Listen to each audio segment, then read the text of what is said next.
What is up, everybody, and welcome to the first ever Dudes Who Bet Sports. So you wanna bet sports, but you need some advice on how to cash in big at a heck of a price. Well, if you want enough money to line your shorts, then you're in the right place. This is Dudes Who Bet Sports. Dudes Who Bet Sports, it's your favorite show. Dudes Who Bet Sports, where degenerates go. Dudes Who Bet Sports, time to change your approach with Aaron Halterman and his father, the coach. Let's ride. Well, the Associated Press is full of shit. What's up, everybody? Welcome back to the Dudes Who Bet Sports Show. I am here with a co-host, but you can't see him. Hopefully you can hear him. Papa Dude, can you hear me? I can hear you. Can you hear me? Yes, all right. So we have Papa Dude. A lot better. I like this a lot better. I don't have to look at myself. We get a picture of magic in the place of Papa Dude. Not sure why that's everybody's avatar when we don't have video, but like I said, Papa Dude, a little bit of technical difficulties today, but we've got him on, and we're just a few minutes late. This is like a normal blinkers off as far as timing goes. Well, I don't know what has happened. We haven't been on for a while. I have not touched this. I have not gone to StreamYard, but the camera won't work, and I don't know why. We tried everything, and can't get the camera to work. So yeah, it's a mystery. We're gonna have to figure that out. My guess is it'll take a trip to Aurora, and I'll have it fixed for you in a couple seconds. So I'm in driver's ed now, so I could drop that by your house. It's a great idea. We'll worry about that when the time comes. Yes, next time you're close, just come by. I'll fix it for you. Okay, sounds good to me. Although I tried to talk him into, or not into, but how, and he did the things I would have done to start with. So yeah, I don't know. I don't either. I don't know. We tried everything. Yeah, it was odd. Well, we haven't been on in a week, so we got a lot to go over, a lot to talk about. We got like a ton of different subjects. I don't know, where do you want to start today? Well, I think I would kind of like to get this out of the way. I want to hear about your trip. And I don't really want to get into the details of the wrestling and all that. Mm-hmm. I just kind of want to hear how it went. You were in Vegas, I think, for the world's record amount of time. I don't think I've ever heard anybody go out there for a whole week. Yep. No, normally it's a weekend type thing. So did you get tired at all of being there? No, I had a great time. We both we thought it was our best trip we've ever taken. Yes, definitely.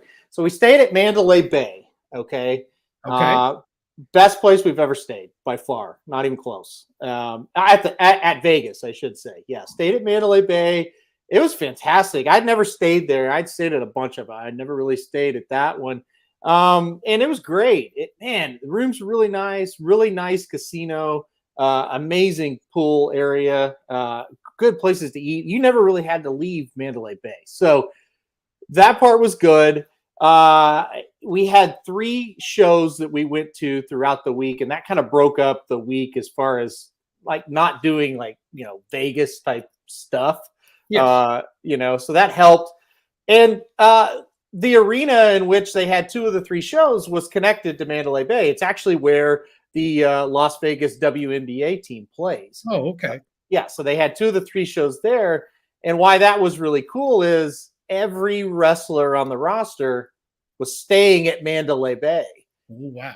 So we saw these guys for a straight week just out in public, whether it be, out to dinner or the Starbucks or just gambling at the slots or playing blackjack with them or, hotel lobby, run into them.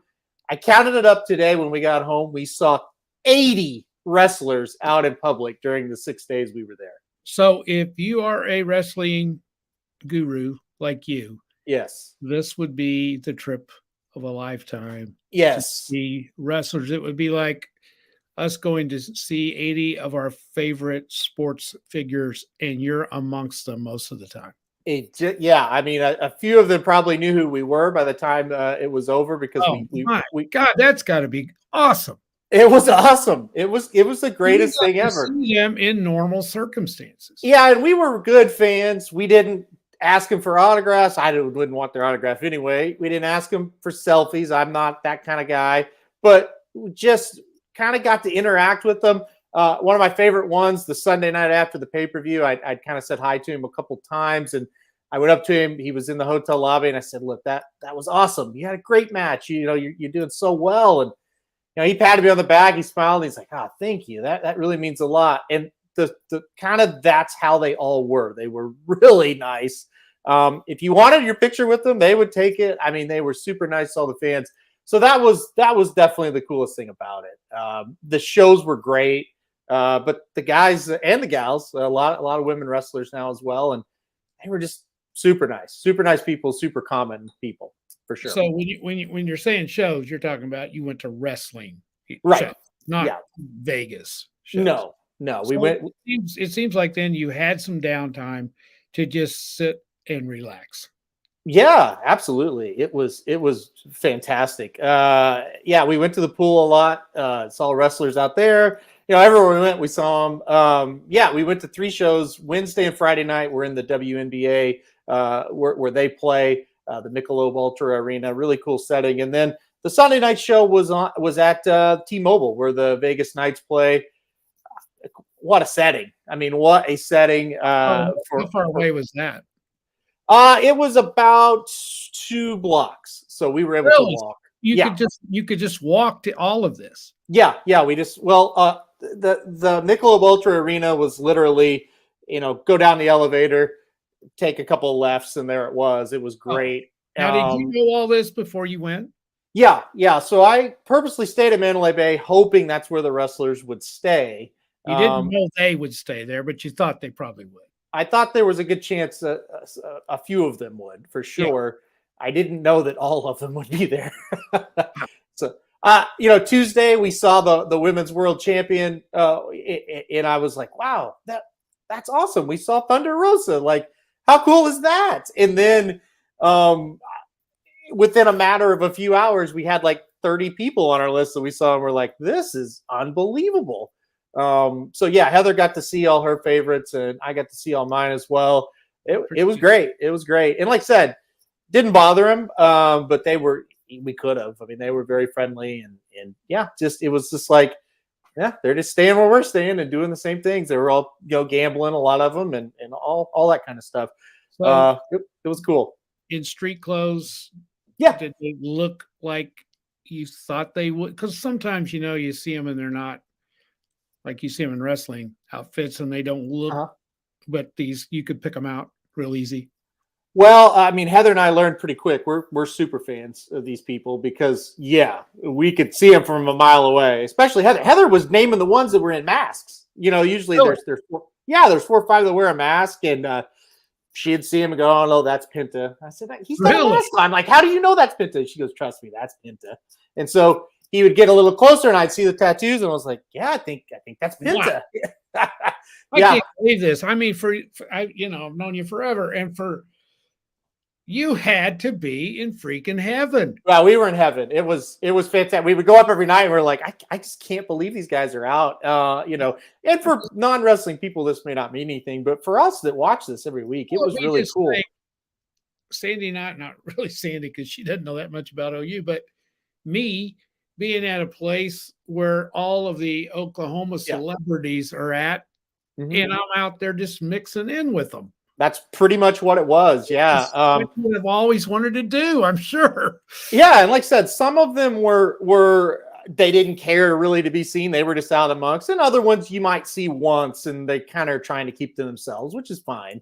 But yeah, like even the big time, like CM Punk, I saw him once walking around. MJF, a guy that supposedly was on a plane home Saturday before the show on Sunday, and it was all kind of made up. And anyway, I saw him, and I knew he wasn't on the plane Saturday because I saw him playing slots that day. So everybody was freaking out. I was like, he's leaving Vegas. He's upset about something, and I knew he was there because I saw him. But yeah, they were just out amongst us. And like I said, super nice people. A guy, you've never heard of these people, but Wardlow, who kind of is the star of the company. My God, I saw that guy probably take 100 selfies. Like he didn't care. He was just out. He enjoyed being around everybody. It was great. Yeah, it was just, they were everywhere, and like I said, it was just a ton of fun. I didn't realize this. I can only imagine, because the closest I've ever been to stud athletes, like, Yeah. famous people, is I was at way back a long time ago at some coaching clinics in St. Louis. I was at two in one time, and this was probably 1979, Mhm. probably when the Pittsburgh Pirates were world champions, and all of their players were pretty famous. They were staying at the same hotel, and I'm not a Pittsburgh Pirates fan, but just going Yeah. down to the bar where they're at and hanging out with those people. Yeah. And I thought that was just as cool as it could be. And then one other time we were in St. Louis, and they were the Washington Redskins, which whatever they are now, Mhm. they were really good, and they were playing the St. Louis Football Cardinals, and we were happened to be in the same hotel, and it was so cool seeing those people. And I don't care anything about them. Yeah. You were with people that Yeah. Yeah. you can't even. I would have never left the hotel area where these people might be. I would have just stalked them the whole time. That's kind of what we did, and we didn't really have to stalk them because you don't have to stalk them. There they yeah. were. Well, at first, the first night when they all started showing up Tuesday night, we started seeing them, and so the first night we didn't really stalk them. We just kind of hung out, and like we'd go get a Starbucks, and we just hang out in the lobby. It's like, wow, there's Darby Allin. Oh wow, there's whoever, Dante Martin, and it's like, this is crazy. And then we realized pretty quick, it's just like, just do normal things throughout your day. You'll see every one of them, Yeah, it was good. Your question, how did they look different? I mean, some of them, when you saw them, it's like, wow, they're short, like I didn't picture them to be that short, but some of them were just exactly how you imagined them. Yeah. That's unreal. Yeah. I mean, the guy I really just thought the most of out of this is how friendly they were.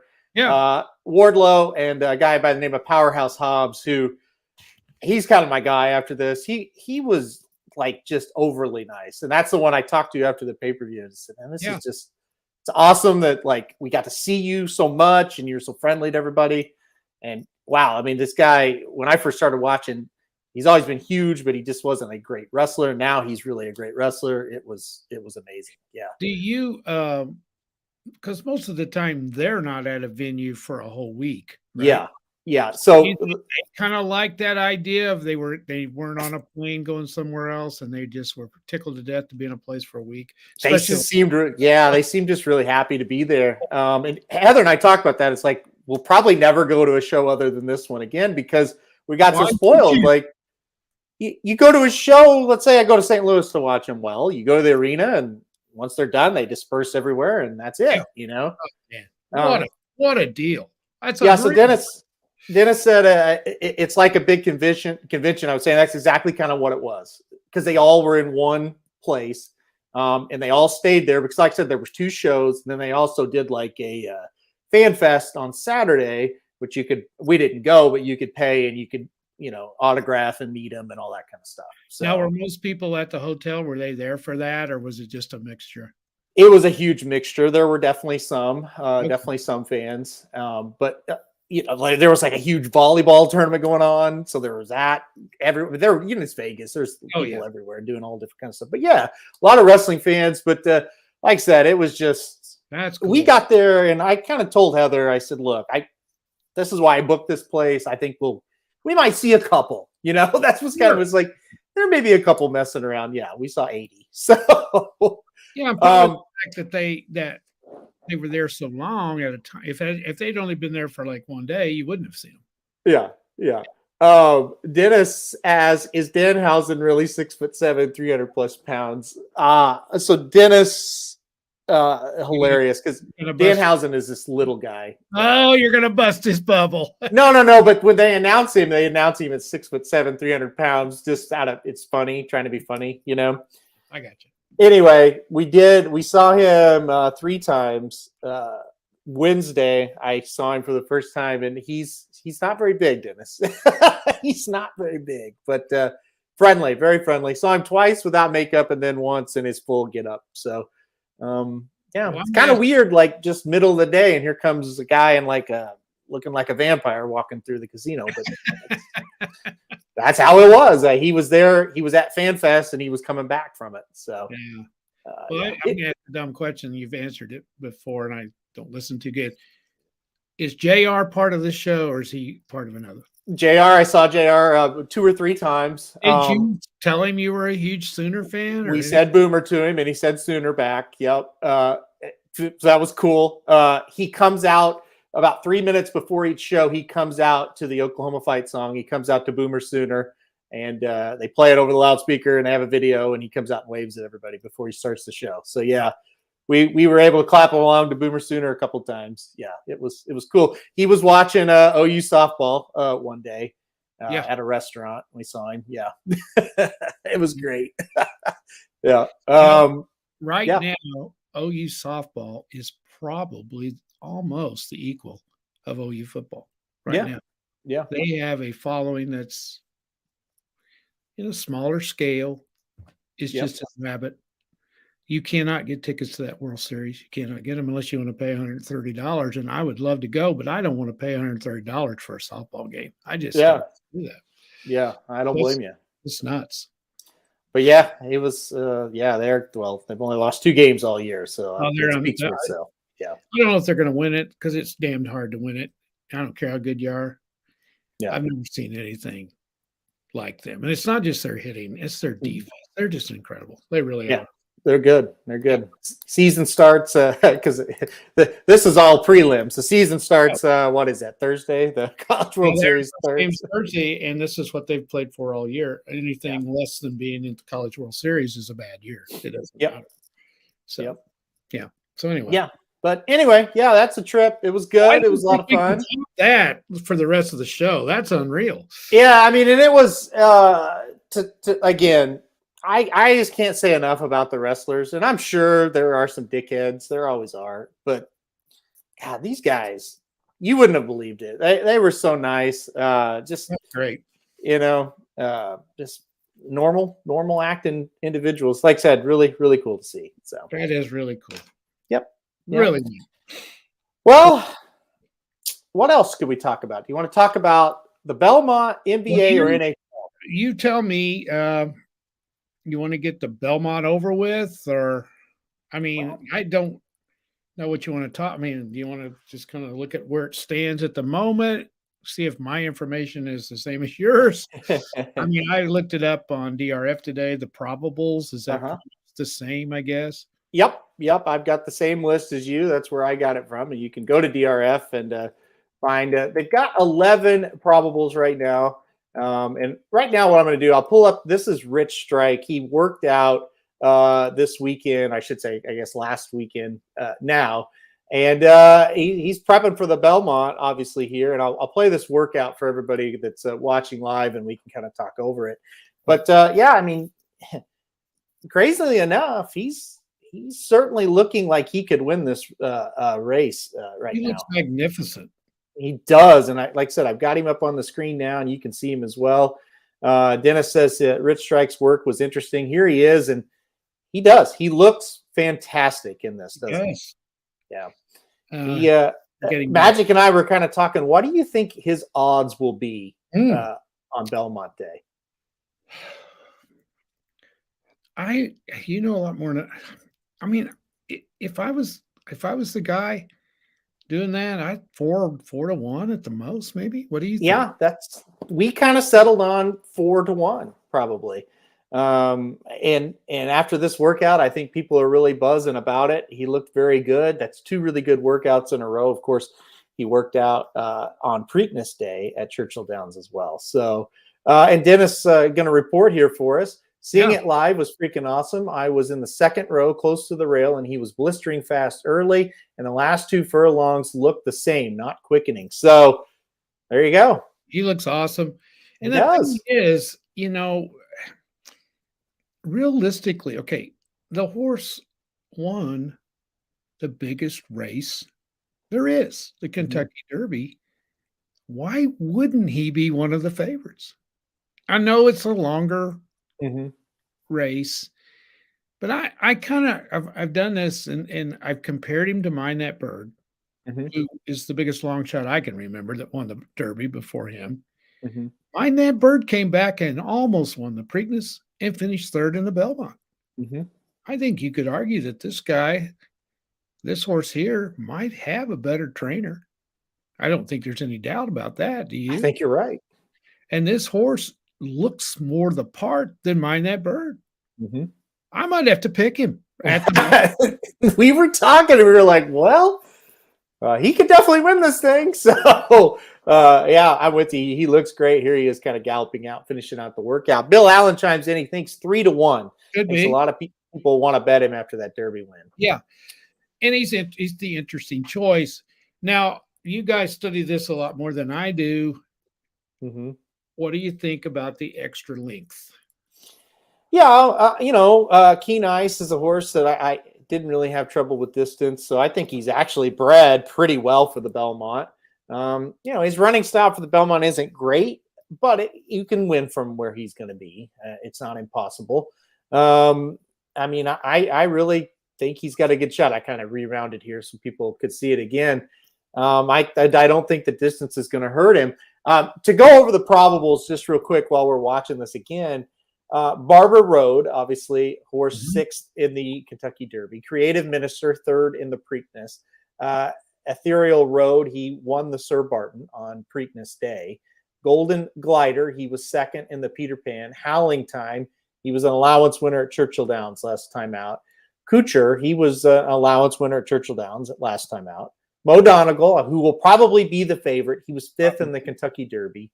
Right now, Nest is still under consideration, 2nd in the Kentucky Oaks, so we could have a filly again. Rich Strike, who you see on the screen here. Skippy Longstocking, 5th in the Preakness. And We the People, who was 1st in the Peter Pan. So we kind of broke it down like this. See if you agree. We believe Mo Donegal's the favorite, and then We the People and Rich Strike will be vying for that 2nd and 3rd spot when it comes to the odds. Absolutely. That's exactly what I think too. Yeah. And I like We the People a lot. You know, he just put up a clunker in the Arkansas Derby.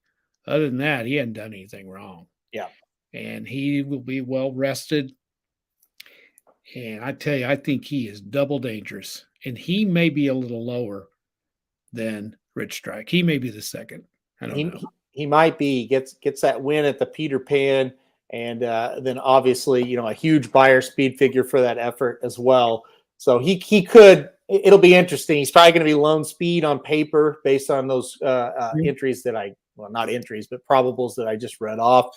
Mm-hmm. So, yeah, that's could be interesting to see how the betting goes there. What do you think of We the People? I know you said that Arkansas Derby was kind of I loved him. I loved him going into that Arkansas Derby. I remember the allowance race he won at Oaklawn before the Arkansas Derby. Wow, it was really good. And he threw a clunker in the Arkansas Derby, and everybody kind of forgot about him. Mm-hmm. And then won the Peter Pan. I think he's very, very good. I don't know whether he can get the distance or not, but we'll see.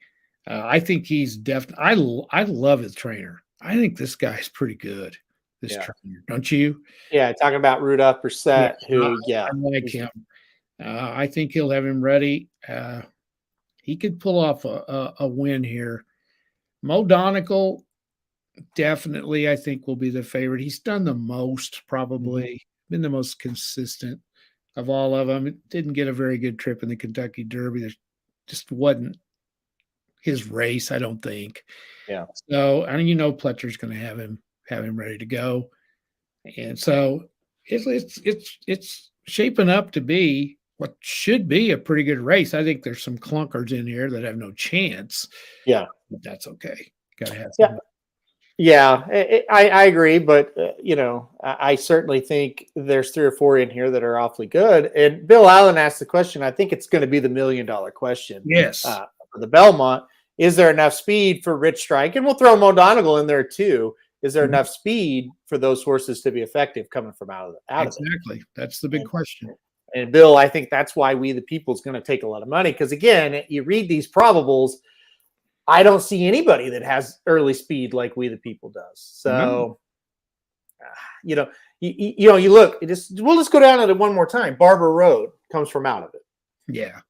Creative Minister comes from behind. Exactly. Ethereal Road comes from behind. Mm-hmm. Golden Glider comes from behind, and has no chance anyway.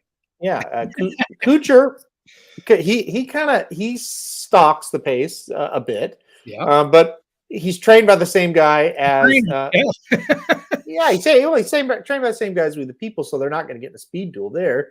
No, Howling time, I mean, no chance. yeah, and he's probably going to come from out of it. Mo Donegal comes from out of it. I guess Nest can sit close, but she's not a horse that wants to lead. Like, she's going to be 4th or 5th. Rich Strike comes from out of it. Skippy Longstocking comes from out of it. So, Yeah. Guess who won the Preakness? Lone Speed. Exactly. So the question will be, can he get the distance? Yeah. Can he go wire to wire that distance? Yeah. You know? So yeah, much different horses he'll have to hold off this time around than the Peter Pan. So yes, absolutely. That's going to be the big question, but he certainly is going to take a lot of play. And he's, like I said, when those past performances come out, he's going to look awfully good on paper. Yeah.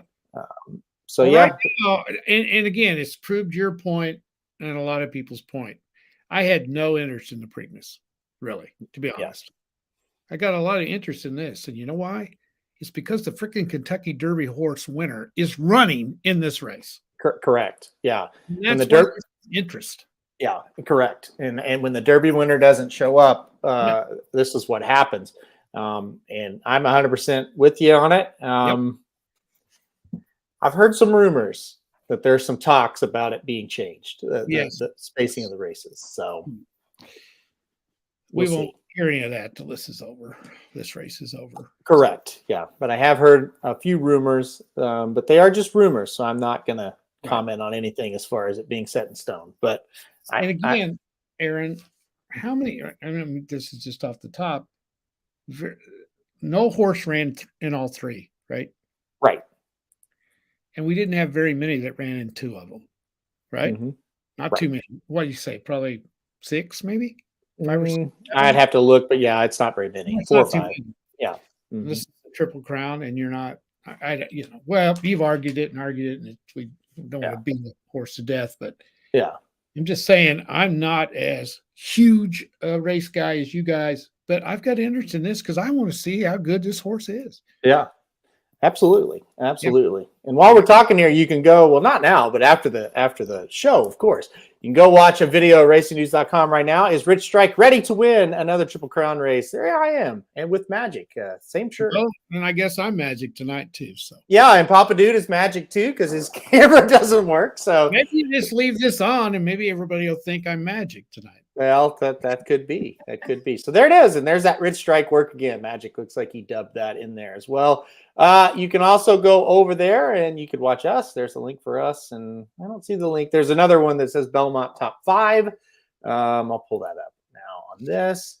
So you can go over here. Here's the Belmont Top 5 contenders. And also look at this. Now, this is wild, folks. Saratoga Slim is back. He's doing vlogs live from Saratoga every week. Look at this idiot. Look at him. He's out there watching these horses work out. If you fast forward a little bit, I've got the sound off, but he's interviewing this horse. He's asking this horse questions. It's great. You guys need to check that out. Have you watched these yet? Yes. Oh, my God. You better watch. Better watch some of them, folks. They're pretty good. Yeah, they're very good. Slim is going to be at Saratoga all meet long. And you might say, well, Saratoga's not even started. Well, the horses are up there and they're training on the Oklahoma track. It's Saratoga Slim's going to be there. There he is with Channel Maker, Grade 1 winner, Turf Horse of the Year in this country last year. And there he is. I believe that's Olympiad. No, I'm sorry. It's Art Collector. There he is. So 2 Grade 1 winners, or graded 6 winners, I should say, talking to each other and talking to Slim. So, dude, this guy, he called me today. We talked for a long time. He is fired up about this. He's asking Channel Maker right there, where are you going to run next? Channel Maker said he didn't know. So but go to the YouTube page now and check this out. He's got some interviews coming up. I can't remember who he talked 100 miles an hour today. He's got a lot lined up for us, and he may get Chad Brown coming up here soon. Oh, so, yeah, there you go. Good one. But yeah, we got a lot going on, and like I said, Slim is back, and he will be back at least through Saratoga, and then there's a rumor that he kind of wants to get into the NFL as well. So we'll see how that goes as we go along.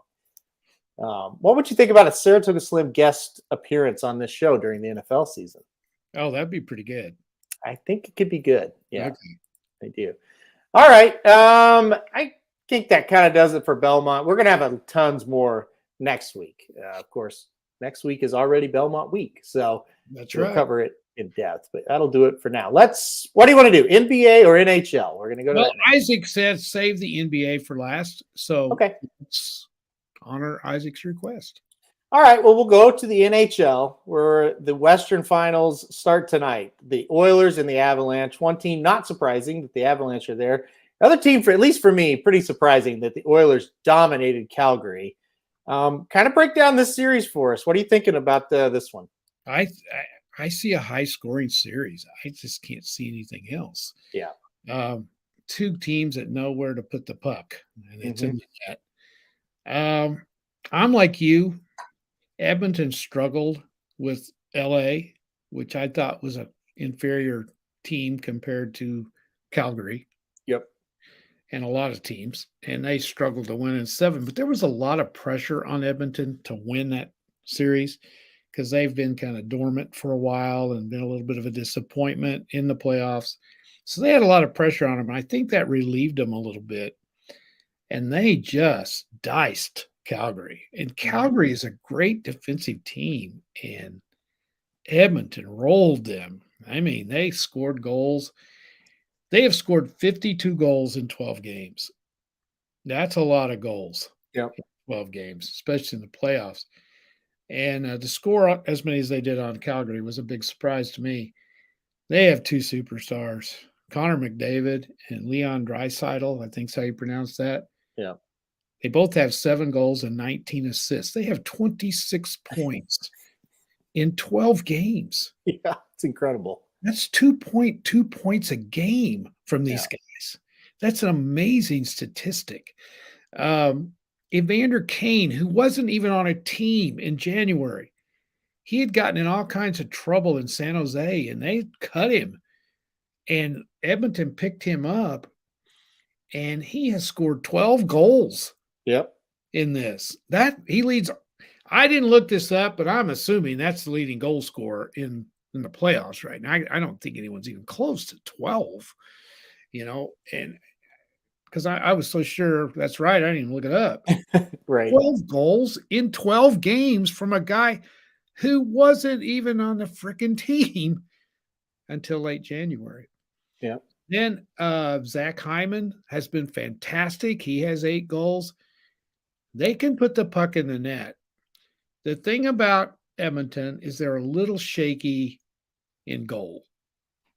And they've given up several goals too. So they're a little shaky on the back line. But I looked at Mike Smith today, and his save percentage, who is the goalie for Edmonton, his save percentage is not that bad. It's not that bad. So he's had a shaky game or two, but he's not that bad.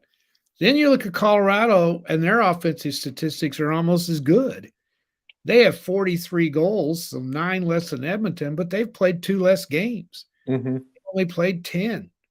Their scoring is strung out. They've got so many guys, as we found out in the Blues series, that can kill you.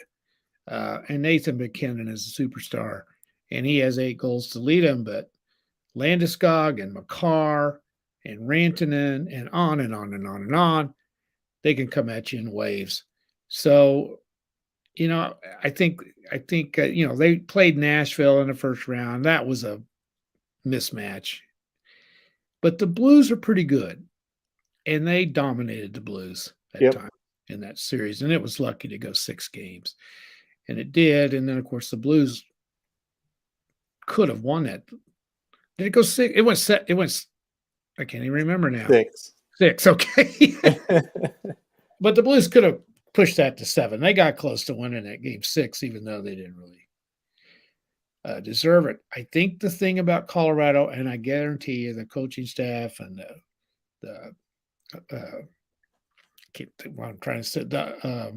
organization, I think they're a little worried about the goalie.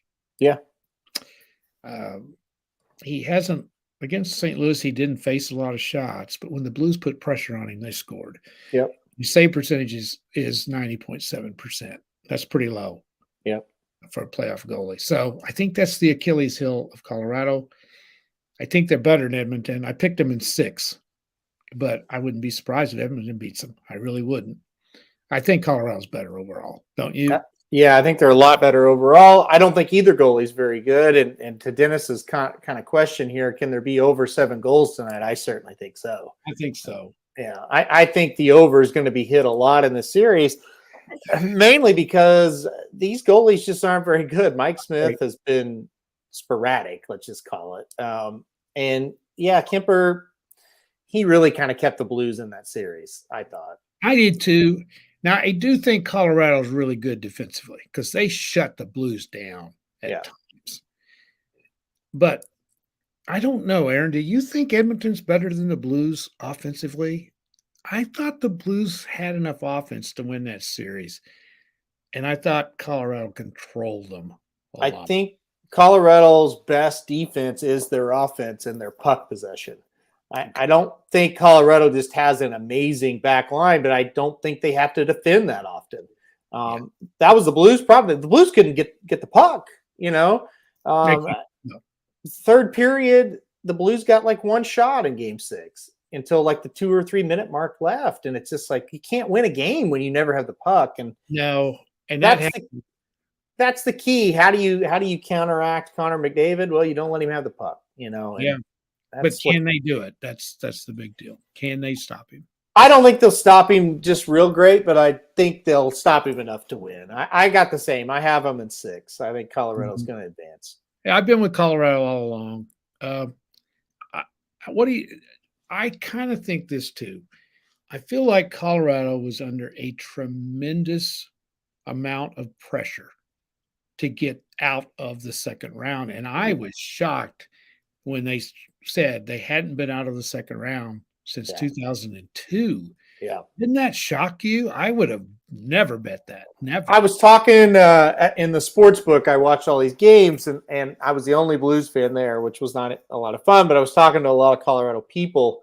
And yeah, they definitely had a lot of pressure on them. They were, right up until the very end, they were worried they were going to blow it because they had done it a few times in the second round. So they may play better now. I think they will. I think both teams will play pretty loose. Edmonton's kind of got a nothing. Nobody thinks Edmonton's going to win the series. And we weren't on during the Blues thing. And I thought when they came back and won Game 5 and the Avalanche blew it, I just thought if the Blues come out and play well, they're going to win Game 6. Yeah. And then the pressure would have really been on Colorado. I felt like if they could get it to a Game 7, they had a chance. Mm-hmm. But then they came out, and you got to give Colorado credit. They shut them down in Game 6. They shut the Blues down. So I think it's going to be a great series. I really do. A fun one to watch. Well, really, Colorado beat the hell out of the Blues. They did, for the most part. It really just wasn't that close of a series when you look at the game, like how the game was played. The Blues just were dominating. It should have went 5. Yeah. Well, it was a miracle that it didn't. The Blues, that the Game 5 they won was a miracle. Oh, it was. And so anyway, but yeah, listen, the best team advanced. Obviously, the Oilers were the best team. They dominated Calgary. They did.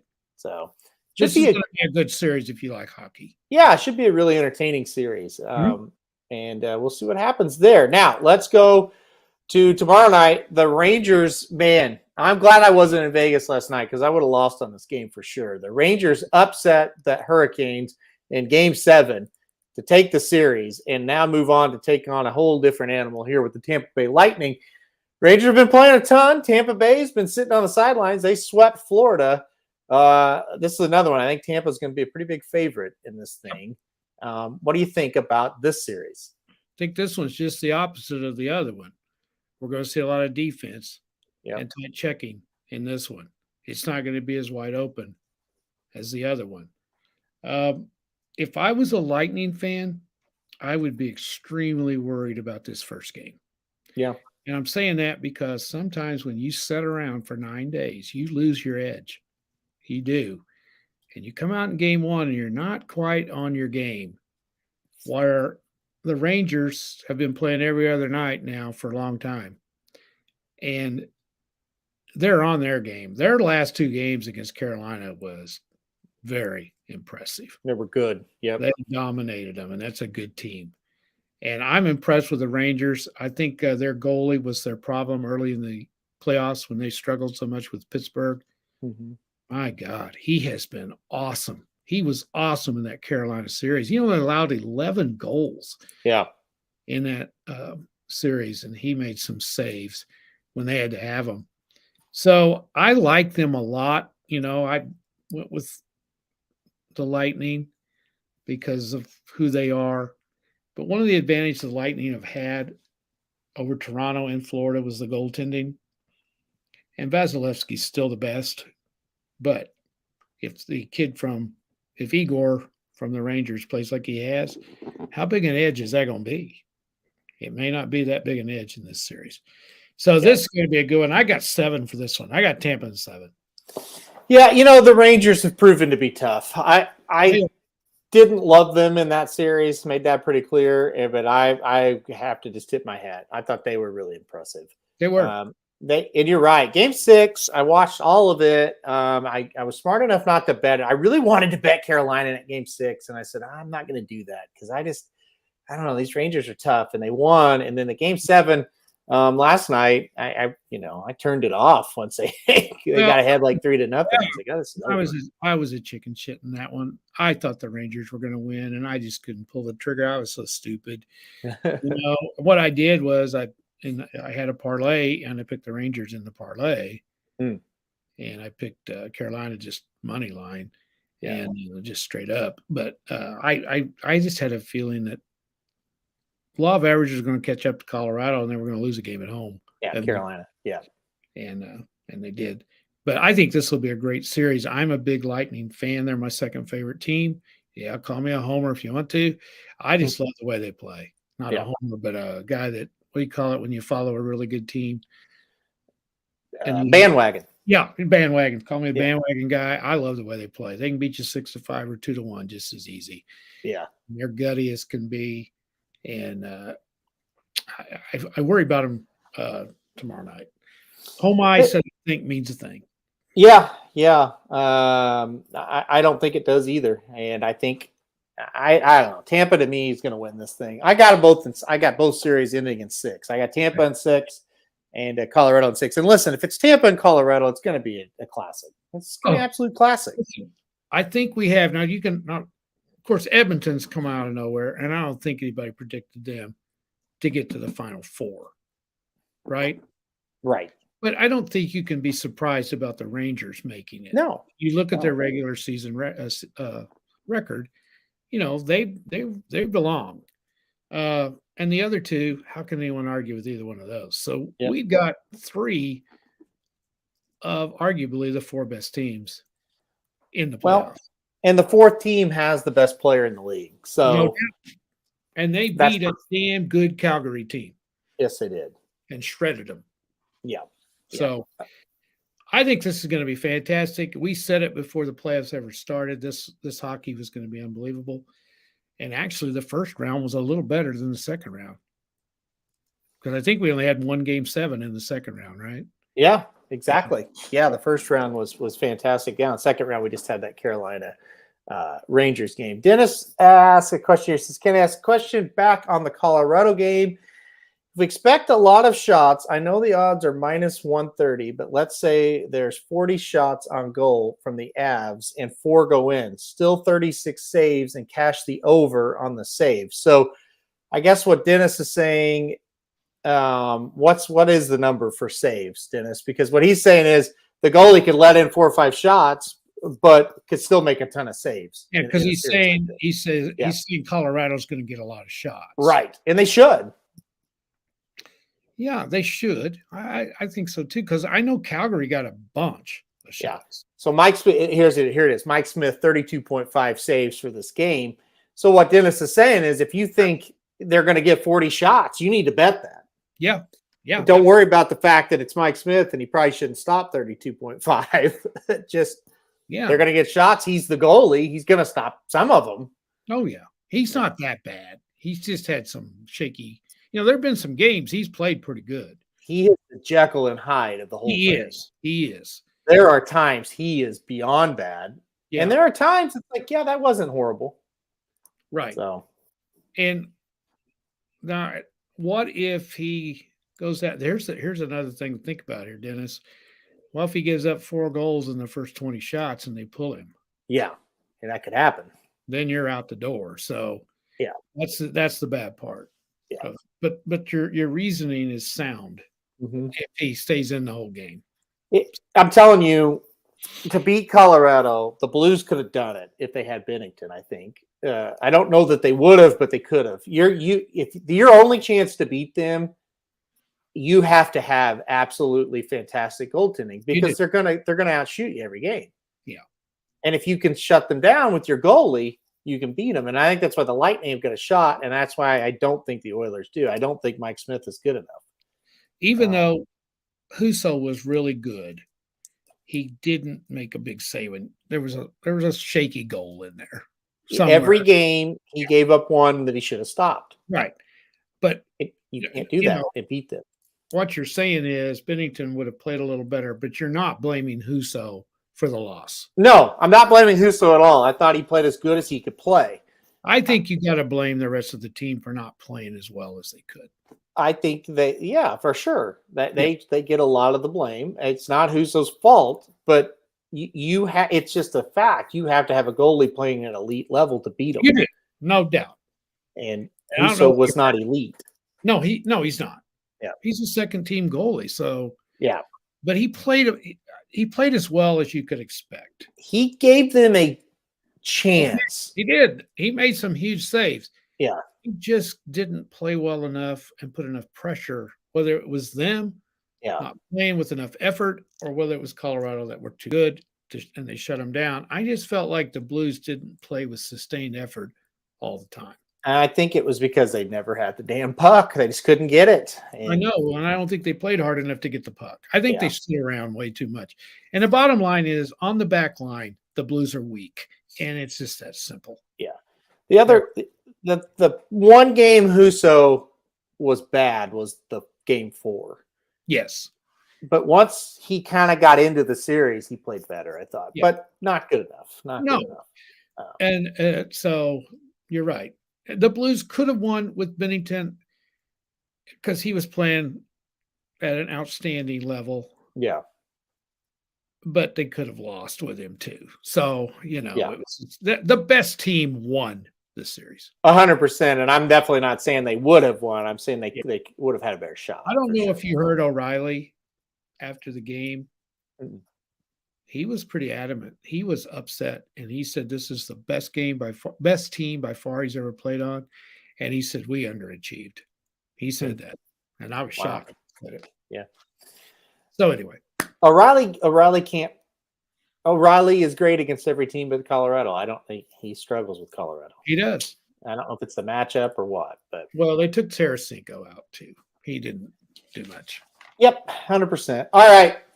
Isaac, I hope you're still listening because now we're on to the main event, at least in your eyes. The NBA Finals have started, and Isaac's Warriors are in. The Golden State Warriors won. By the way, one of the wrestlers bet a ton of money on the Golden State Warriors in their series clinching game, and he was going nuts in the sports book watching this game. It was so much fun. He was jumping up and down. It was great. Anyway, he won his bet. He had 3 or 4 bets on the Warriors. So the Warriors will take on the Celtics. I never got a game right in that Celtics Heat series. You did the first one, and that was it. Yeah, that was a tough series to predict. Listen, I've said it for 3 or 4 weeks now. When I watch the NBA, the Warriors just look way better than everybody else. So I think the Warriors win in a kind of a short series, 5 or 6 games. But what do you think? Yeah, I think so. They look just better overall to me. I think maybe we're not giving Boston quite enough credit, but I just don't think they're as good as the Warriors. I just don't. They beat a good team. Miami's tough, but Miami's offensively is not very good. They're really not. They don't shoot the ball well. Yeah. They're given we are getting Andrew. You can call it back in JP2. What's that mean there, Isaac? I don't know. Oh, we're getting Andrew back. one of their players is back, I guess. Okay. I don't know. If Jimmy Butler hadn't played like he did in game 6, it would have ended then. And then a lot of people's on his butt for taking that 3-point shot with a chance to give the Heat the lead. Mm-hmm. It wouldn't be on his ass if that would have went in. I did not think that was that bad a shot. Yeah. You probably didn't see it. No. And the Heat had made a great comeback, and they were down 2 with like 20 some seconds left, and he's got wide open 3. And everybody's saying he should have dribbled and taken it to the basket. Yeah. Well, you say that if he misses it. If he'd have made it, it was, oh my God, what a shot. He's a right. player, you know. So anyway, they had a chance to win it. The deal that kind of would concern me if I'm a Boston fan, they don't shoot the ball real well. And Golden State's a better defensive team, I think, than we're giving them credit for. And you better shoot the ball pretty well if you're going to beat the Warriors. Mm-hmm. Chances are they're going to shoot it, and they got a lot of guys that can shoot it. And I think that's going to be the difference. And they're dang hard to beat in Golden State too.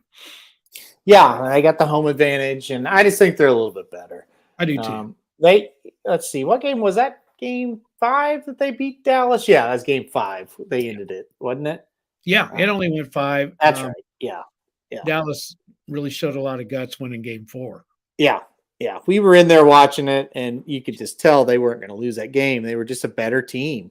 Mm-hmm. And yeah, I don't know. I just think 5, maybe 6. Maybe 6, maybe. Yeah. I don't think Boston can beat Golden State out there. I just don't think they can. Yeah. We may not be giving them enough credit because they do play pretty well defensively. Another thing about the Celtics, they don't have a lot of depth. Mm-hmm. They don't play a lot of guys. Mm-hmm. And they're not going to be able to stand there and let Golden State shoot outside shots like they did Miami. So they're going to have to go out and get them. And are they good enough inside? Because Golden State can score in a lot of ways. And I just, the thing with Boston, once that series with Miami got going, they figured out they can't shoot from the outside. So we're going to let them shoot it and then try to stop their strength, which is taking the ball to the basket. And they did. Because in games 4 and 5, Miami shot like 32% combined from the field. And they didn't shoot much better in game 6, but Jimmy Butler scored 47 points. He was over 50% shooting. The rest of the team was right around 40. Yeah. So I'm like you. I think Golden State's going to win it. I think they're on a mission. And Bill says Boston will not win on the road. I kind of think he's right. Yeah. That's what I think. I think they'll lose the first 2. I think they'll split in Boston, and I think Golden State will win game 5. Yeah, I think you're probably right. Maybe Boston can push it to 6 if if they can win both their home games in game 3 and 4. I don't know. I just Boston's got 2 guys that are really good. Yeah, Tatum and Brown are really good, and Marcus Smart is playing at a very high level. So he's playing really well. He is. And then you don't know for sure what you're going to get out of Horford, except you do know he's going to play hard. Mm-hmm. So anyway, I kind of like Golden State. I always have. I always gave Isaac a bunch of crap that I didn't like him, but yeah, they're pretty fun to watch. They're pretty fun to watch. Isaac, huge fan of the Golden State Warriors, and they were, I watched a lot of their games because they are entertaining to watch. And I kind of like to watch Dallas too. So I kind of, even though it was a short series, it was still, I don't know. I had fun watching it. If you get Draymond Green off the Warriors, they're very much fun to watch. Yeah. But he's kind of out there. Hey, every one of these teams like the Warriors have a guy like that. That's true. He's an enforcer. Yep. And he's doing what they want him to do. So yep. So you're going 5. I probably lean towards 5 more than I do 6. I will be shocked if it goes 7. Yeah, I will be too. Celtics are tough, so they've got that going for them. But like I said, I don't think it'll be much. I really don't. I've liked them from the start. About midway through the season, I thought once they get healthy, they're going to be tough, and they've proven to be. And their biggest competition was probably going to be the Suns, and then they fell apart. So Yep. Here we are. Yep. And the Warriors were really rolling in the regular season, and they got some injuries, and it kind of slowed them down. Their record is a bit deceiving. Had they not got those injuries, they might have had the best record in the NBA instead of where they were. So yeah, it's going to be a good series. It really is. And the NBA is about over. And I don't remember the NBA getting finished before hockey before. Yeah, I think hockey had kind of planned maybe to go to the Olympics, and then they didn't go. That's right. That's right. So it pushed everything back. That's right. Yeah. So we're finishing it up a little bit later this year. Usually hockey's done about the first week in June. But yeah, we got a long ways to go with that. Still got another round after this. Yeah, and this week, if you like baseball, college baseball, the regionals start in college baseball. And then the College World Series, if you've never watched softball at all, and Aaron, I know you don't like it, but you kind of like to watch the College World Series, don't you? I do watch the College World Series, yes. It is entertaining. Yeah. And I will be honest, I hate college baseball. I do too. It's very boring to me, and that's no offense to anybody that likes it. It's just not for me. It's fine if you like it, but I don't like it. I don't either. The softball I will watch a little bit of it. Definitely watch OU. Yeah, sure. And like I said, it's fast. Yeah. And if you've ever seen it in person, really good college softball, it's amazing how good these girls are. They are absolutely amazing at what they do. These good teams, like these teams that are going to be in the World Series. Yeah. And they can play. I know my girl Lindsay was very disappointed in her Razorbacks. They got beat by Texas. Yeah.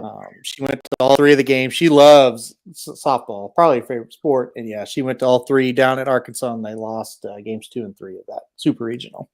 Yeah, and that was heartbreaking too, because that's the best team they've ever had. Yep. And they won that first game, but they won it easy too. I know. And they hate Texas. They hate Texas. And and the only thing I was kind of dreading is they would have been in the same bracket as OU. Arkansas would have, and we'd have had to play them maybe. I didn't really want to do that, but anyway. That we would have played in the second round. If both teams win, or they'd happen, whatever. Yeah, and so that was kind of we were looking forward to that, but that was a tough loss. I felt pretty bad because I knew she was probably there. Yeah, because she was a huge OU fan until Arkansas got better. Yeah, and Arkansas is her team. It's her family's team. So once they got better, she switched to them, which she should. Well, I think she was always a Razorback. It was just she didn't have a whole lot to root for there for a long time. So Cindy says she's the other way. She loves college baseball, hates MLB. Well, I hate them both. So I don't like Major League Baseball either. So I'm not comparing college to Major League. I don't like either one of them. College baseball, I just cannot get into. Whatever at all. Russ says hog let down goes for all sports. Well, sometimes it feels like that, Russ. It really does. And it was a hell of a season they had. Oh yeah. And it's a disappointment. And it just shows you how hard it is to get to that College World Series. It's not easy. It's tough. Russ says everybody playing for second in softball, maybe baseball too. Who's the great college baseball team? I have no idea. You have any idea?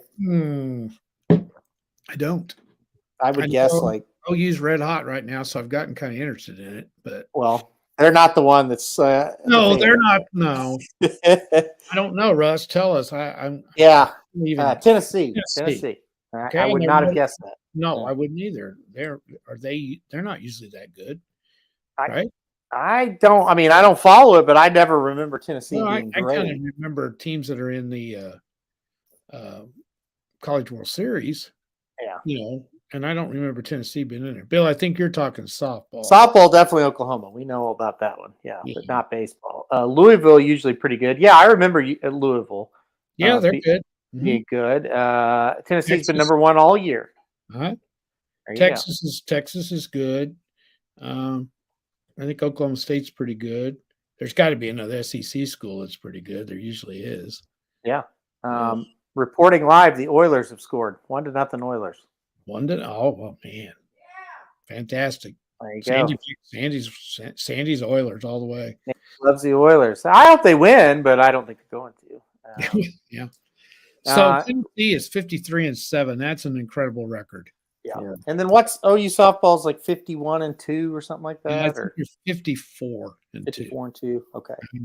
Yeah. Yeah. So Arkansas baseball is in Oklahoma State Regional this weekend. Yeah. Arkansas, who do they play? I can't remember. And then Oklahoma State and Missouri State play. I think Missouri. Oh, so Oklahoma State plays Missouri State? Yeah, and then Arkansas plays. I saw it. Damn it. I can't remember. Isn't it somebody like Grand Canyon? Yes, that's it. Yep. Yeah. Yep. And then Arkansas, Oklahoma State, or Arkansas, Missouri State. Arkansas, Missouri State's had great regional games. Oh, they have. I bet. That's a looks like a goal for Colorado, unless that's wrong. It's 1-1. Oh, I don't think that's wrong. So there you go. Yeah, Grand Canyon, and then So yeah. If you picked over 7, you're on your way. I mean, that's just how it's going to be. Neither goalie's great, and these offenses are fantastic. Yeah. So, hey, if you like hockey and you like scoring, you got to watch this one. Yeah, I'm gonna. You know what I'm gonna do? I'm gonna make myself a coffee, and I'm gonna go out on the porch. I'm gonna watch this game. I can't wait. It sounds like a nice evening.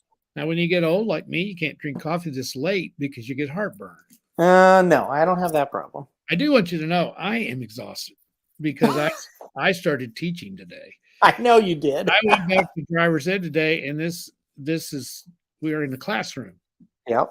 And I was on my feet from like 8 o'clock to 3:30 and talking the whole time. And then I had to get home and kind of get ready for this. I haven't had much of a break, not complaining, but tomorrow, say a little prayer for all of you because we start driving tomorrow.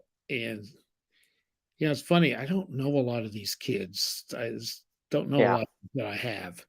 Usually I know all of them, but I don't, these kids moved in or something, and I don't know a lot of them. That's always kind of bad because you don't really know who they are. Yeah. But even if you do, it's pretty scary. And I hope I haven't lost my touch, I'm a little worried about that. I'm not as fast hitting that brake as I used to be. So we'll see.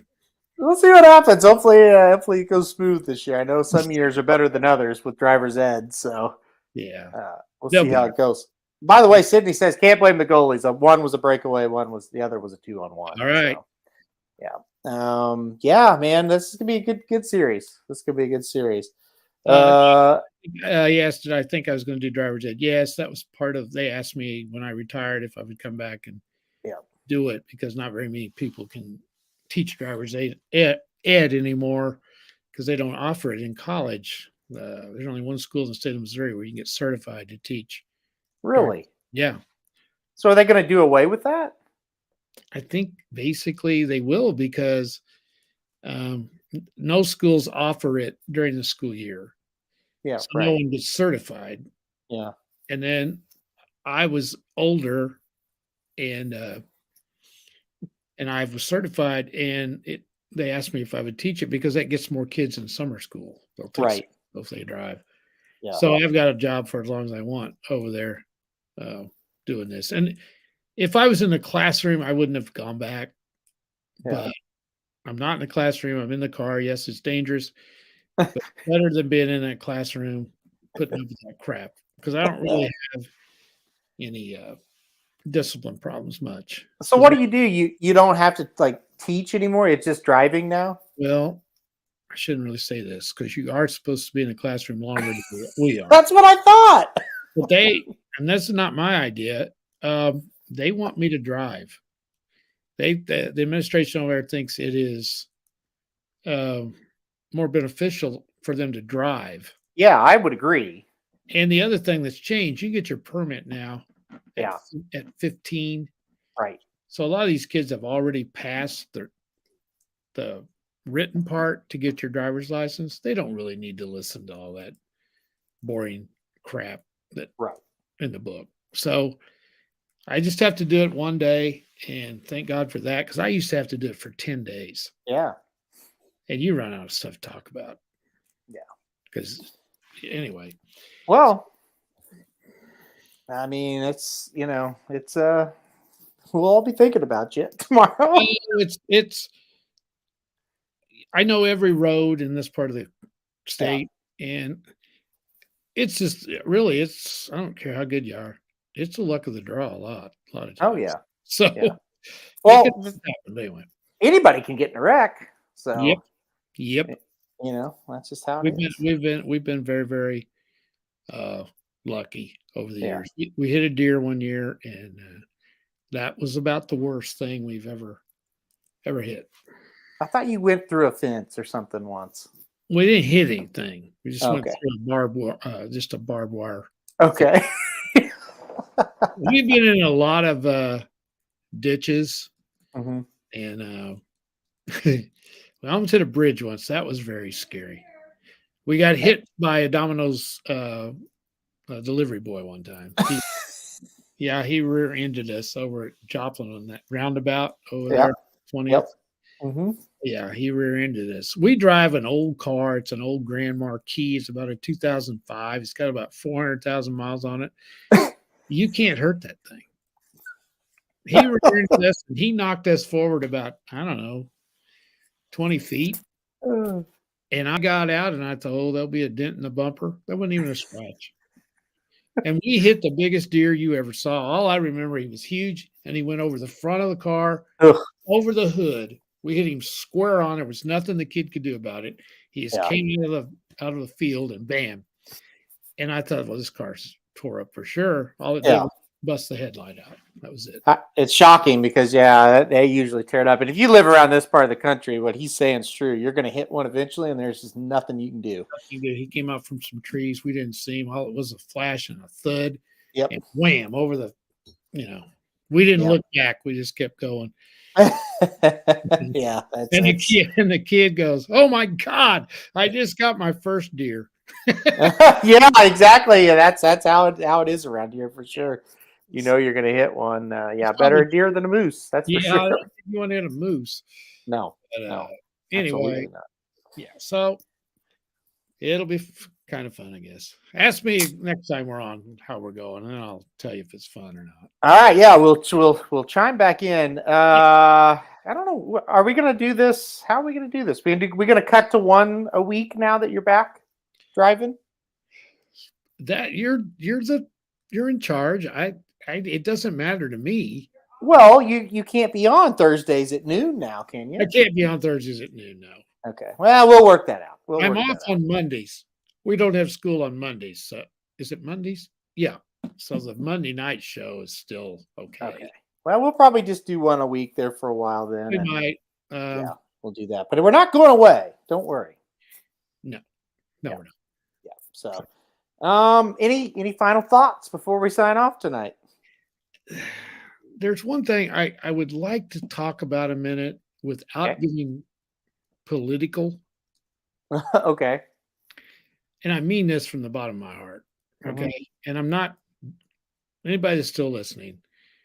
This has nothing to do with politics. Mm-hmm. Okay. But I think I know a little bit more about this than most people. Because I know what you're going to talk about. Go ahead. I'm a teacher. Right. And I'm going to say this right now, and I mean this. Arming teachers is the dumbest thing that a school could ever do. Mm-hmm.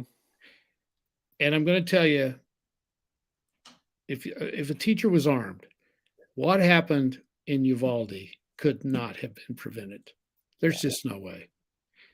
My classroom was right by a door that went to the outside. And 99% of the time, that door was locked. Nothing is locked 100% of the time. Mm-hmm.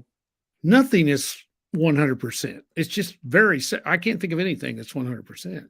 Mm-hmm. because people went in and out that door all the time, and it might not have shut all the way. Somebody might have forgot. A lot of people would go out and they would prop it open because they were only going to be out there for a while. Mm-hmm. And they'd come back in and they'd forget to take whatever they used to prop the door. I mean, okay, so let's say that door was open. You come in the door, and if you take a right, my classroom is the very first classroom you came to. Mm-hmm. There is no way, if I was packing heat, I could have killed that guy. Unless I'm sitting at my desk with a loaded pistol or whatever gun I got, pointed straight at the door, waiting on somebody. Now, the chances of me doing that are slim and none. Okay. Mm-hmm. I would be up teaching. Okay. And who's that guy going to take out first? Yeah, exactly. It's going to be the teacher. Mm-hmm. And with that kind of weapon, no one else has a chance.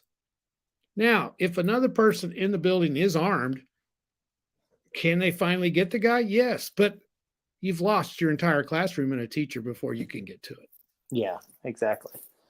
So, and then the other thing that's so dumb is the one door entrance into a building. Mm-hmm.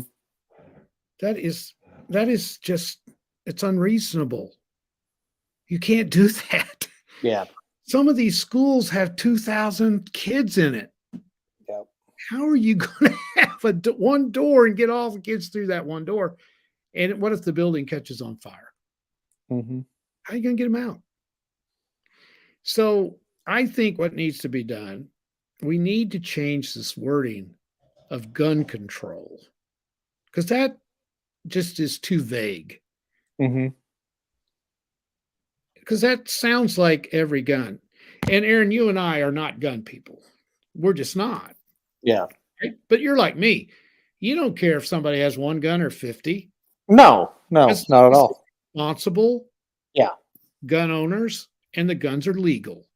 Yeah. I don't care. I don't care if you go out and hit one deer or 50. I don't care. Yeah. I don't choose to do it, but that doesn't mean I'm against somebody that does. No, not at all. Yeah. And I'm not against guns. I just don't have one, or I don't feel like I need one. But I really think we need to say assault rifle control. Yeah. And that's kind of narrowing it down a little bit instead of saying gun control. Because even the people that are for gun control, they're not for eliminating all guns. That's not going to happen. And it shouldn't happen. People like to hunt, and that's fine. But they don't use AR-15s to hunt. No. They will destroy whatever they hit. Yeah. So that's something I just want to throw out the arming teachers. Also, all of you that might still be listening, think of some of the teachers that you had in school. Yeah. Do you want them to be armed? No. First of all, it's not in most teachers' nature to use a firearm in that situation. No. And I'm one of them. I would not be comfortable. I'm a kind of I'll just say it. I'm kind of chicken when it comes to guns, because I'll figure I'll shoot myself. And we all know teachers that, first of all, they would not do it. And they don't have any business doing it. Okay. And so, I see some people are actually agreeing with me, and that's great. Yeah. I just can't take any more of this. I mean, this is just, well, we got to do something. We have a fundamental problem in this country right now. Every problem turns into politics immediately. It does, and that's why some problems are not political. No. And that's what happened with COVID as well. Yes. It turned into a political thing. Absolutely. This is a worldwide pandemic. This is not a political issue. This is a health issue. You're talking about COVID? Yeah, and then we're talking about guns. This is not a Republican, a Democrat. These are kids getting shot. Just if you really do it, Aaron, this is a United States people problem. It is. Because in the United States right now, all anybody wants to do is pick a side and argue with the other side. Absolutely.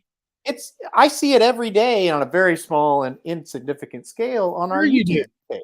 Absolutely. Yeah, and it's just like some issues they aren't up for debate.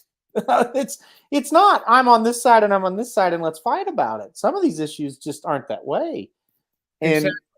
It's unbelievable how we segment from each other in any situation. And we all should realize these parents sent their kids to school, and the last thing on their mind should have been, I'm worried about them getting shot. Yeah. I mean, it's the most horrible thing that could ever happen to a parent.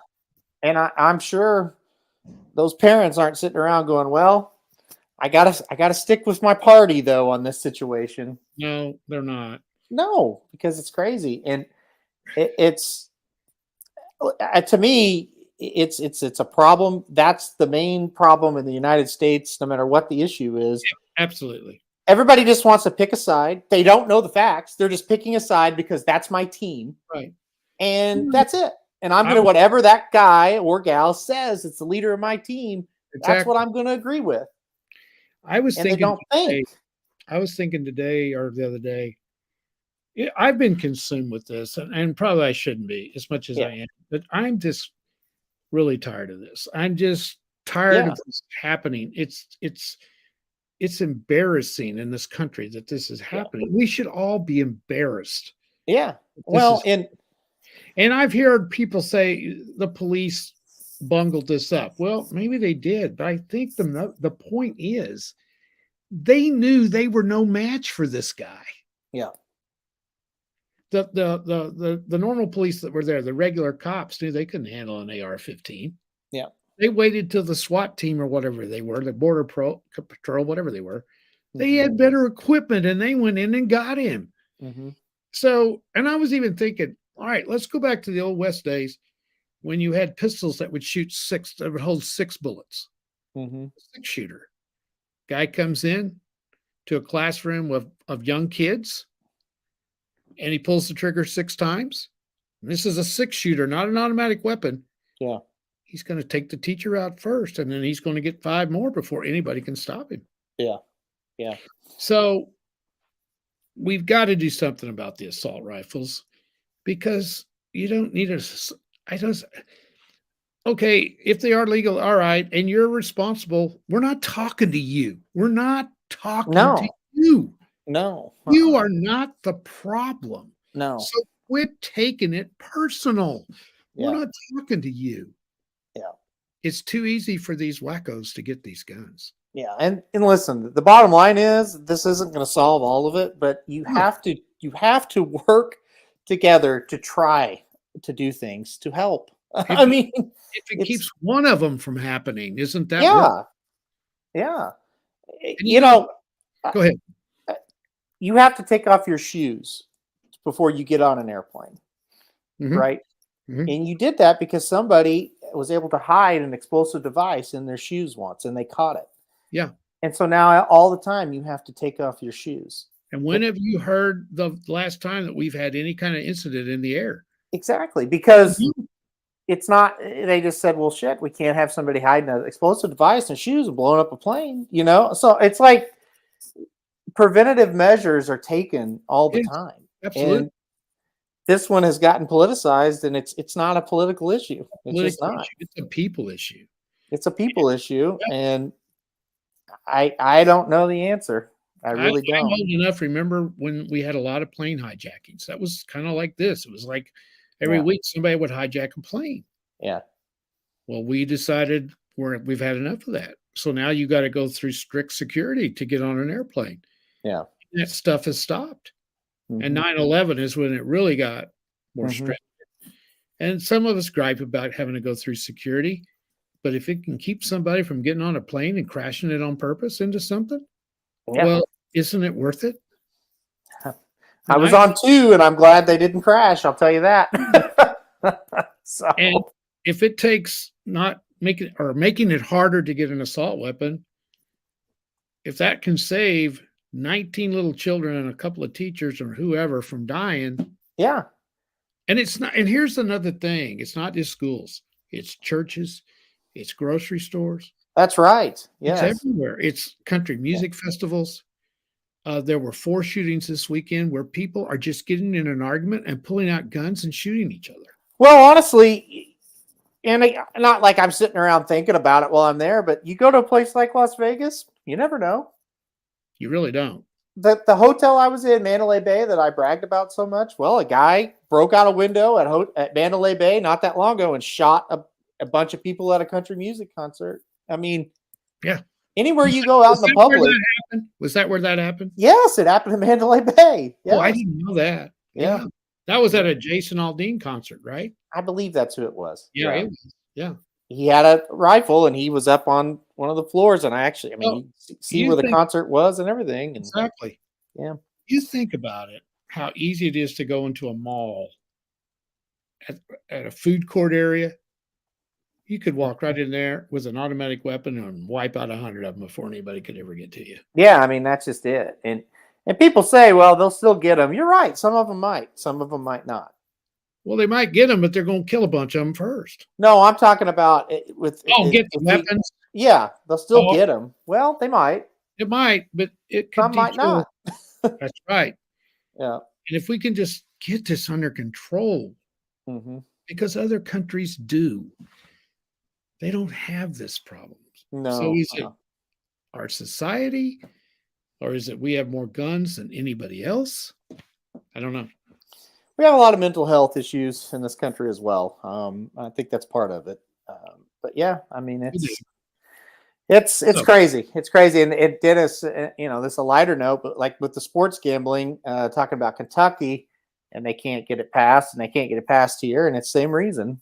It's they politicized it all, and I don't understand that either. This team doesn't want gambling, and this team doesn't care, and whoever's in control, and that's just like, well, we'll never get it. All it's going to do is bring in more money to your state. Yeah, and people that want to gamble on sports will just do it anyway. They'll find a place to do it. But again, you hit the nail on the head. We make it political. This is not a political issue. No. Both sides should get together on this and work it out. And because one side believes one way and one side believes the other, they can't do it. Yeah. And they're not doing what's right for the United States. So, yeah, and it falls on both, really. It does. I'm not blaming either one. Both. And the other issue is it just both sides are to the extreme now, and they won't budge on those extremes. No. And it's gonna. It's frustrating. It is, but trust me, arming teachers is not going to work.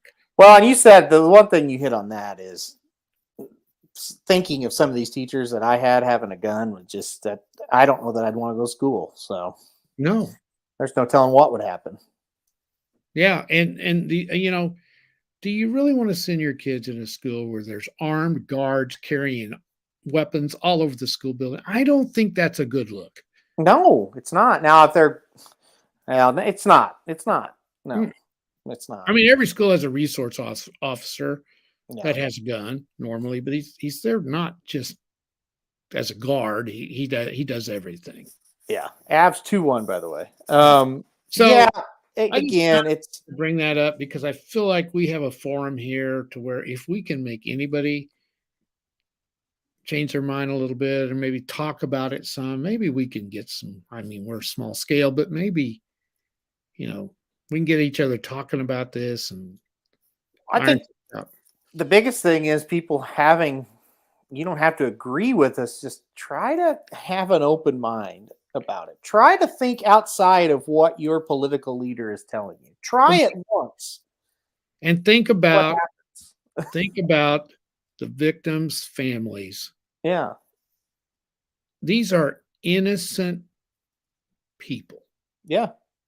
People that went to the grocery store in Buffalo, New York. Yeah. And had no thought that somebody was going to come in and kill them. Mm-hmm. How many of us go to the grocery store every day with absolutely no fear whatsoever? I Yeah. don't ever go to Walmart and think somebody's going to shoot me. It's kind of interesting. I was sitting here thinking about it. To get into any kind of big event now, because I've just been to 3 of them just now in the last week. The metal detectors you got to go through. You got to empty out all your pockets, this or that. Like, again, it's safety precautions, so that doesn't happen in those kind of situations with No. mass amount of people. So, yeah, it's coming to where we are going to have to go through I think a metal detector, no matter where you go. Yeah, I think so. And it's exactly what we're kind of saying. It is a people problem. Mm-hmm. It's a gun too, but it's a people problem. Yeah. We have a problem. Yeah. We've got to address it. Yes, it's mentally ill. Yeah, but there's a lot of countries that have mental illness too. It's not just, and mental illness has been around forever. This is not something new. And I think another thing, and I know we got to get off here, we're not addressing another issue, which is drugs. Yeah, that's a problem. Also. Yeah. And social media is too. But I'm not going to blame social media that much. I think social media intensifies the arguments. Yeah, it intensifies the argument, no doubt. It also has made people. It's made it easier for people to be mean to other people. Yes, because it's easy to choose somebody out online. Yeah, you're not looking at them. You're not beside them. I would say 90% of the people that have called me names, Jared names, Magic, Slim on comments and social media, they would never do that to our face. No. No. But it just gives people that outlet to be mean and not have to pay, the consequences for it. So, yeah. Well, it's it is. So whoever stayed with us, thank you for. So I feel better now. I've been wanting to do that, and I feel a lot better. I just hope you listen to me a little bit. And if it comes down to where you have to vote on arming teachers, that's not the thing to do. Yep. No, it's not. It's not. Yep. No, I don't know. Like I said, and the thing is, we don't have the answers, but at the same time, we're willing to think about solutions and not just we have to try something. Let's try this. No, we're not. Why not? You're dumb. You're dumb. You're dumb. Well, it's never going to work, no. And the bottom line is, for what most of you have a gun for, you don't need an AR-15. Well, of course not. And I don't think anybody really thinks you do. I just think I think a lot of people live in fear, and they think if you take those away, they're going to take everything away. And that's. And I know, where we live, it's not this way anymore, but it was when you were growing up, and it was certainly when I was growing up. We didn't have any fear living here. We didn't have any fear. Right. We could walk down the street at night. I didn't have any fear. There's certain parts of this town now I would not dare walk down the street at night. No, you're right. Yeah. We have changed so much. But that's society. That's how it's changed. Yeah. No question. We didn't even lock our cars at night. Well, that's not we didn't used to. No. And I can remember when Aaron, when you were at home and living there, we didn't lock our front door very often. No, yeah, I can remember that. Yeah. And so, well, you don't do that now. No, I would not recommend that now. So anyway, we got to do something. We have to try something. Yeah, this was a good talk. Didn't see it coming, but yeah, I agree, and it's sad, but yeah, Cindy saying never lock the door. Russ, lock your doors, please. Really, Russ? You don't lock yours? No, maybe not. Cindy says we have never locked our doors. There you go. She lives in Canada, though. Yeah, I thought. Yeah, no, you do, don't you? Yeah, I don't know. Well, I'm not a stickler even now here. Now I try to lock the front door, but I'm one of these guys that think I'm going to lose a key and I can't get in. So I usually leave one of them open somewhere. But now Sandy locks this thing up tighter than a drum. Well, We lock ours, so lock your doors, everyone. You kind of made a believer out of me too, and I locked mine. Yeah. But Russ doesn't. That's pretty cool. There you go. Yeah, Russ. It's just don't complain when something gets stolen. Oh, that's funny. All right. Well, we've covered a lot of topics. We've covered the Belmont. We've covered the NHL. We've covered the NBA. We've covered gun control. We've covered wrestling. That was a fascinating talk about wrestling. That was a good one. Yeah, that was it was something to behold. He says I ain't got no gun either. I don't either, Russ. I'm bravery at its finest. Russ is brave. Russ, where you live? Arkansas. Russ lives in Arkansas. I think you live in Arkansas. 99% sure. Yeah, he does. All right, we're gonna get off here. Fun show, definitely a fun show. We'll be back normal time on Monday next week. I guess we won't do a Thursday one, so we'll do a Monday show next week, and we'll take it from there. That sound good?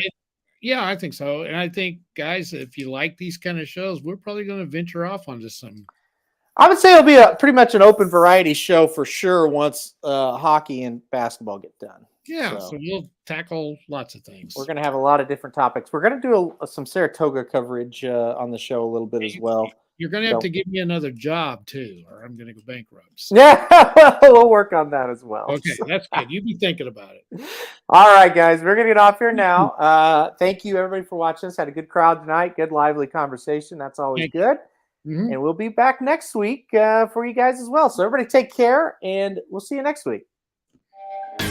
This has been a presentation of RacingDudes.com, your destination for all things horse racing and sports betting.